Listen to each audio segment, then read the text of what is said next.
교통사고 가해자가 되어서 당장 감옥 갈 위기입니다. 피해자가 합의를 절대 안 해준다고 합니다. 혹은 이때다 싶어 말도 안 되는 수준의 합의금을 요구하기도 합니다.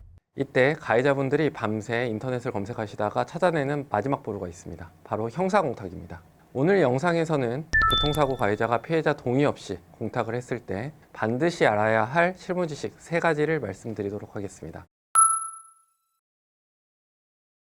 첫 번째로 알아야 할 점, 피해자의 이름이나 주민번호, 주소를 몰라도 사건 번호만 알면 공탁을 걸 수가 있어요. 이걸 형사사건 공탁제도라고 합니다. 과거에는 피해자가 인적사항을 안 알려주면 공탁조차 못 걸었습니다. 그래서 가해자 입장에선 유리해진 법이에요.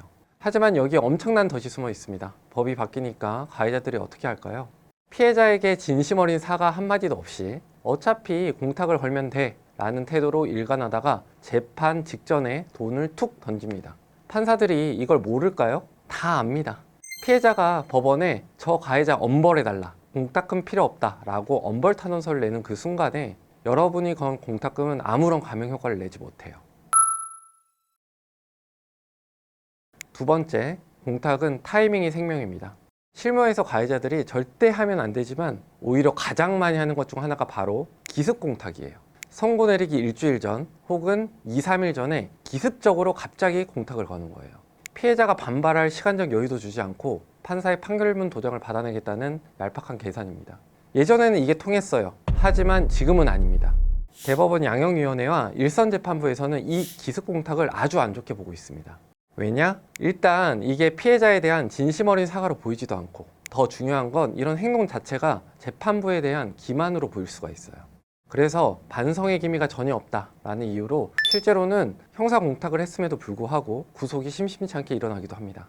따라서 동의 없는 공탁을 걸 때는 최소한 검사의 구형이 내려지는 공판기일 그 전후나 피해자가 합의를 거부하는 의사를 명확히 표시한 직후에 왜 내가 공탁을 걸 수밖에 없었는지에 대한 상세한 경위를 함께 제출해야 됩니다.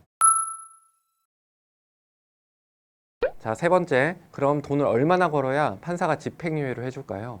피해자는 1억 원을 요구하는데 지금 내 형편은 2천만 원밖에 안 됩니다. 이때 2천만 원을 공탁을 하면 효과가 있을까요? 법적으로 정해진 액수는 없습니다. 하지만 법원에서 실무적으로 쓰이는 기준이 있어요.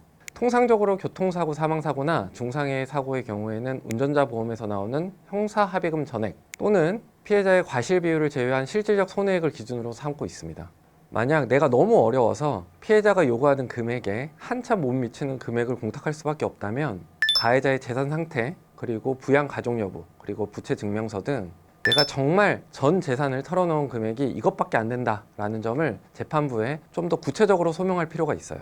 그래야 판사가 이 사람이 돈으로 단순히 떼우려고 하는 것이 아니라 그래도 마지막까지 최선을 다했구나 라고 하고 양형에 참작을 해줍니다. 정리하겠습니다. 피해자 동의 없는 형사공탁은 가해자에게 강력한 무기가 될 수 있는 것은 맞아요. 하지만 그것은 어디까지나 제대로 썼을 때의 이야기예요. 사과 없이 하는 면피용 공탁, 선고 직전에 하는 기습공탁, 터무니없는 금액의 공탁은 오히려 교도소로 가는 급행열차가 될 수가 있습니다. 지금 교통사고 가해자로 있건데요. 피해자와의 합의가 도저히 안 되시는 분들, 혹은 공탁을 걸어야 하는데 타이밍 그리고 액수를 몰라서 발만 동동 구르고 계신 분들도 많습니다.